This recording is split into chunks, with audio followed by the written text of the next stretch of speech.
बलियापुर में इंस्पेक्टर टोंडे बहुत प्रसिद्ध पुलिस वाला था। उसे सब लोग बहुत अच्छी तरह से जानते थे। इसलिए नहीं कि वो बहुत बहादुर और ईमानदार था, बल्कि इसलिए क्योंकि वो बहुत बेईमान और घमंडी था।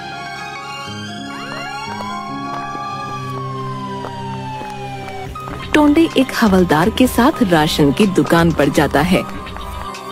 ओ मंगतलाल, अरे बहुत शिकायत आ रही है सामान में, हैं? मिलावट करता तू, हैं? साहब ये क्या कह रहे हैं आप?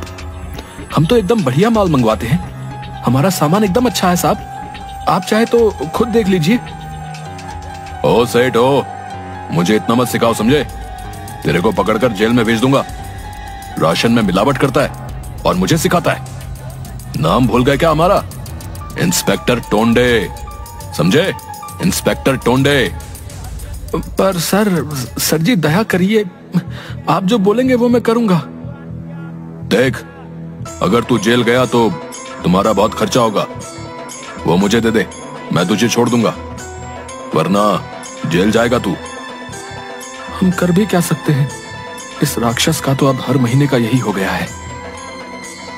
मंगतलाल टोंडे को पैसा दे देता है।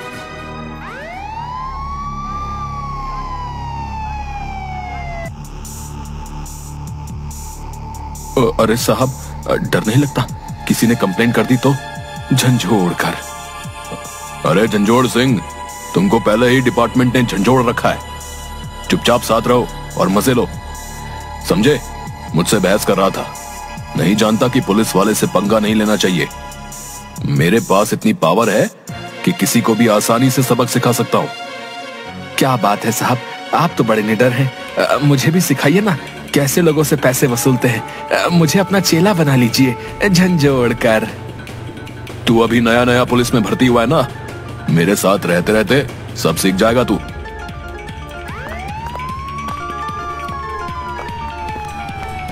टोंडे पुलिस की वर्दी का गलत उपयोग कर रहा था। समोसे की दुकान पर। अरे मंगलू, चाय समोसा दे, चाय एकदम कड़क बनाना। अरे मालिक, आइए आइए आइए आइए। गुड्डू, साहब के लिए 2 प्लेट समोसा लगाओ, गर्मा गर्म, और साथ में चाय। मंगलू अपने बेटे गुड्डू को चाय समोसे देने भेजता है। खा पीकर टोंडे जाने लगता है।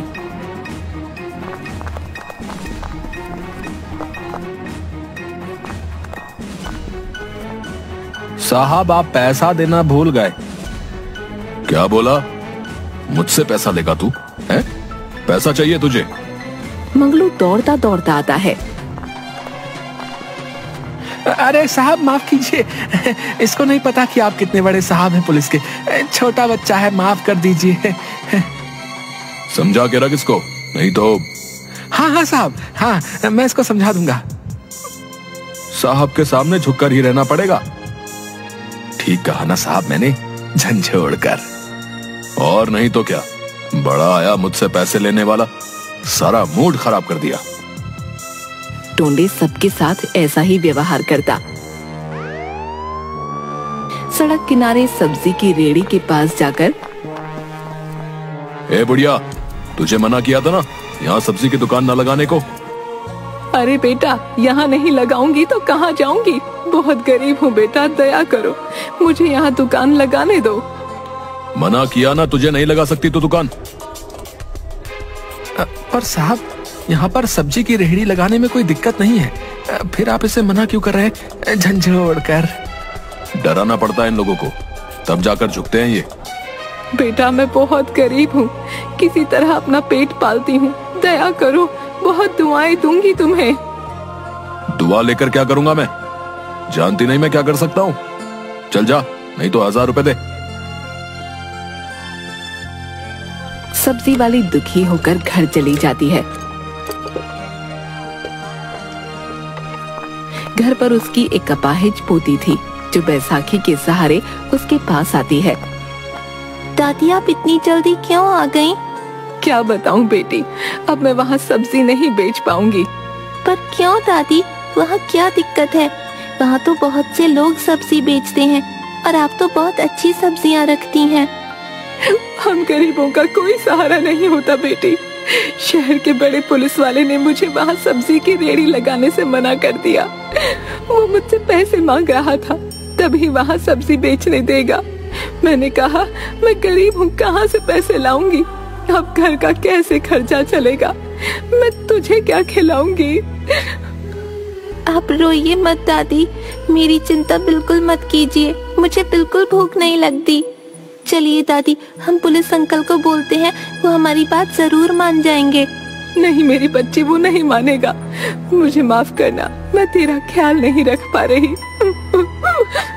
दोनों दुखी होकर रह जाती हैं।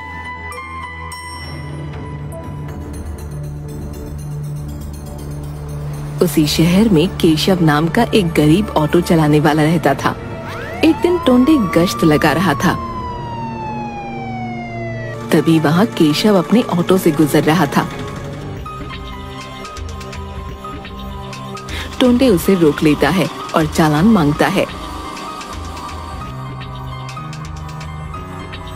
हाँ भाई, गाड़ी के पेपर दिखा। साहब मेरे पास सब पेपर हैं, आप देख लीजिए। हाँ तो क्या, 1000 रुपए दे, तेरा चालान कटा है। 1000 रुपए किस बात के साहब?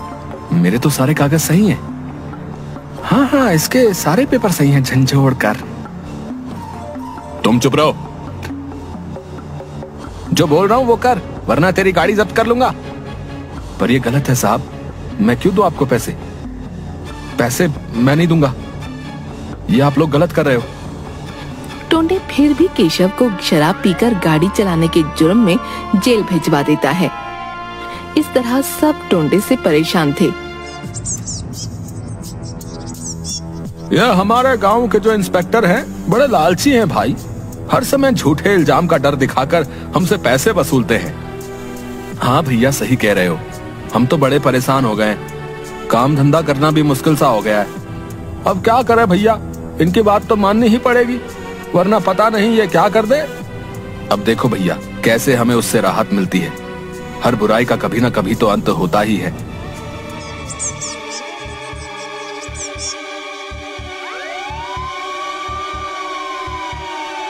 सच ही कहा गया है, हर बुराई का अंत जरूर होता है।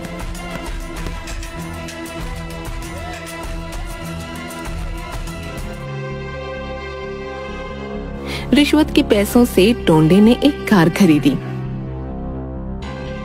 और अपनी पत्नी और बेटी को लेकर उसमें घूमने जा रहा था। अरे मालती, सुनती हो? देखो बाहर क्या लाया हूँ आज। अरे वाह, नई कार! क्या जी आपको बोनस मिला है क्या? अरे मेरी लाडो, इंस्पेक्टर टोंडे अगर चाहे तो हर रोज बोनस ले सकता है। तुम आम खाओ, गुठलियां क्यों गिन रही हो?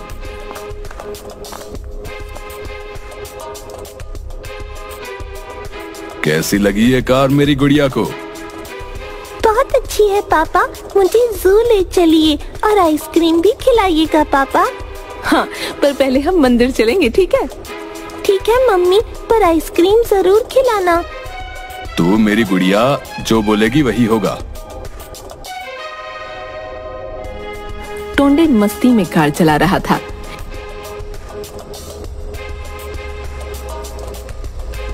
अचानक सामने से ट्रक आता है जिसका ड्राइवर नशे में था, बहुत तेज गाड़ी चला रहा था। ला ला ला ला ला, आज मौसम है सुहाना, दारू पीने का है बहाना, ला ला ला ला ला। टोंडे की गाड़ी का संतुलन बिगड़ जाता है, वो एक पेड़ से टकरा जाती है। उसकी बेटी को ज्यादा चोट लग जाती है। तभी वहाँ केशव अपना रिक्शा लेकर गुजर रहा था। साहब बाहर आ जाइए, मेरा हाथ पकड़ के। टोंडे किसी तरह बड़ी मुश्किल से बाहर निकलता है। साहब अंदर और भी लोग हैं। मेरी गुड़िया अंदर ही है, मेरी पत्नी भी। हाँ साहब मैं अभी निकालता हूँ, आप फिक्र मत करिए। बड़ी मुश्किल से वो सबको बाहर निकालता है और अपने रिक्शा में बिठाकर अस्पताल ले जाता है। अभी आपकी पत्नी ठीक है। आपकी बेटी को खून की जरूरत है, जल्दी इंतजाम कीजिए। मैं कोशिश करता हूँ, आप मेरी बेटी का इलाज अच्छे से कीजिए। इस वक्त तक केशव ने ये बात सबको बता दी थी और सब हॉस्पिटल में आ गए थे। साहब आप चिंता मत कीजिए, मैं बिटिया रानी को खून दूंगा।